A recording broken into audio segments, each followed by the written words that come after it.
All right, let's get right into it. We are talking about one of the biggest financial moves you'll ever make. But we're going to flip the script a bit and look at it through a whole different lens. This is all about the hard math, the math that makes the difference between just getting by and actually thriving. You know the story, right? It's like woven into our culture. You grind, you save every penny, and then you buy that first starter home. It's sold to us as the big step into being a grown-up, the absolute cornerstone of success. And you could just see it in Leo's eyes right here. It's this huge, powerful, exciting dream.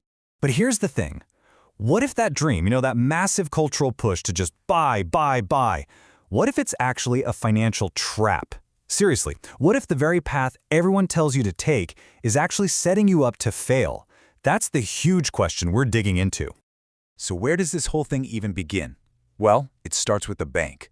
You walk in, you ask that big question, how much house can I get? And they give you a number. And right there, that's where the trap gets set. Let's break down exactly why. Okay, so the bank might come back and say, great news, you can afford a mortgage that takes your total debt all the way up to 43% of your income.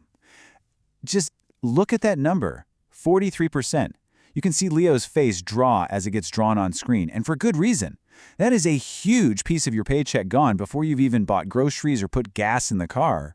And this is where it gets really, really clear. On one side, you've got the bank's number, that 43%.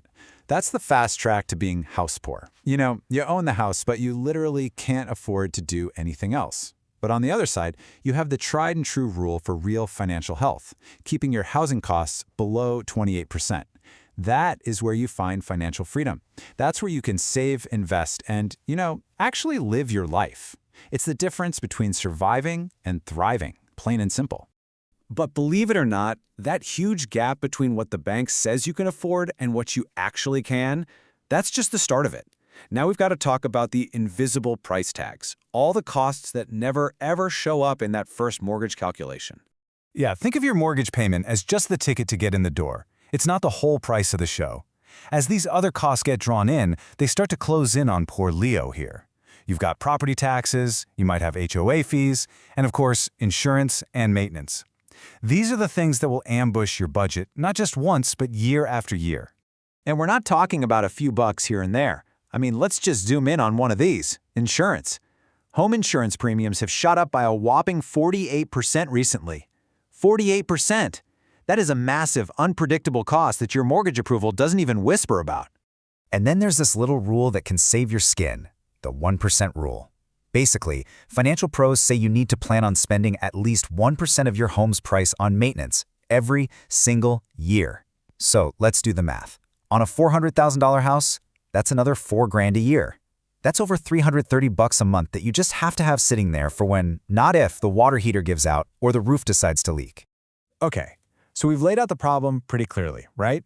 The bank's number is way too high and it pretends a mountain of hidden costs just don't exist. So what do you do about it? Well, here is a super simple but incredibly powerful tool to put you back in control. I like to think of it as your financial kill switch. And honestly, it cannot be easier. Step 1, you take that huge, kind of scary monthly payment the bank told you that you can afford.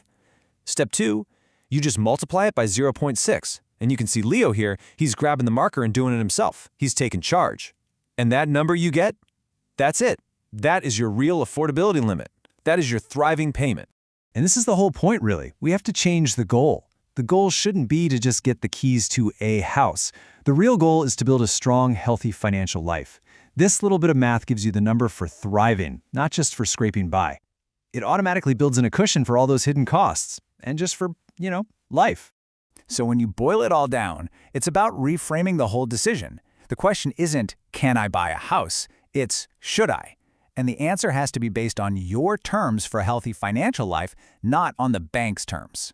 And that brings us to one last really big question to chew on.